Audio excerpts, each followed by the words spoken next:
ജോസിനെ വിളിച്ചു വരുത്തി ഒരു നേരത്തെ ആഹാരം കൊടുക്കണമെന്ന് ഒരുപാട് നാളുണ്ട് ആഗ്രഹിക്കുന്നത്. പക്ഷെ ഇന്നാണ് നടന്നത്. നിന്റെ പേരെന്താ? കല്ലപ്പം. അങ്ങനെ ബീനേച്ചിയുടെ ആഗ്രഹപ്രകാരം ഇന്ന് നമ്മുടെ ജോസായി. കുറേ കാലമായി ബീനേച്ചി പറയണു ബിച്ചുവിന് ഒരു നേരത്തെ ആഹാരം കൊടുക്കണം.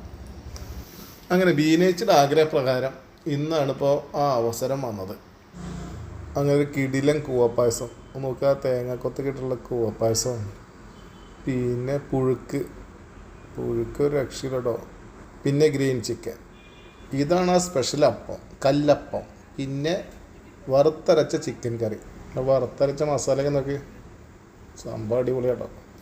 പിന്നെ ഗ്രീൻ ചിക്കൻ, കളറിലല്ലാത്ത കാര്യം, ഗ്രീൻ ചിക്കൻ നല്ല ടേസ്റ്റ്. ആ പൊതിൻ്റെയും മല്ലികളുടെയും ടേസ്റ്റ് മതി, സംഭവം ഒരു രക്ഷയില്ല, പൊളി സാധനം കേട്ടോ. കല്ലപ്പം നല്ല ടേസ്റ്റ് കേട്ടോ, നല്ല സോഫ്റ്റ് സാധനമാണ്. സംഭവം കുറച്ച് കഴിക്കണുള്ളൂ, കാരണം എന്താ വെച്ചാൽ ഇനി കൂവപ്പായസം കഴിക്കണം, പുഴുക്ക് കഴിക്കണം. ഇനി സമയം കളണ്ട, പുഴുക്ക് കഴിക്കാം. പുഴുക്ക് കുറച്ച് എടുത്തിട്ട് കഴിച്ചു നോക്കിട്ടോ, സംഭവം കിടില സാധനം, ഒരു രക്ഷയില്ല. അതിൽക്കൊരു പപ്പടം കൂട്ടിയിട്ട് ഒന്ന് പൊടിച്ച് കഴിക്കാം. ഞാൻ ആദ്യമായിട്ടാണ് പപ്പടം പുഴുക്കും കൂടെ കഴിക്കണത്, അതും ടേസ്റ്റ് ഉണ്ട് കേട്ടോ. പിന്നെ നമ്മളെ കൂവപ്പായസം എടുത്തു. ആ തേങ്ങാക്കൊത്തേങ്ങ എന്താ ഭംഗി, എന്നാലും സോഫ്റ്റായിട്ട്. എന്തായാലും ബീനേച്ചർ ട്രീറ്റ് അടിപൊളിയായി, നല്ല ഫുഡ്, നല്ല ടേസ്റ്റ് എല്ലാം.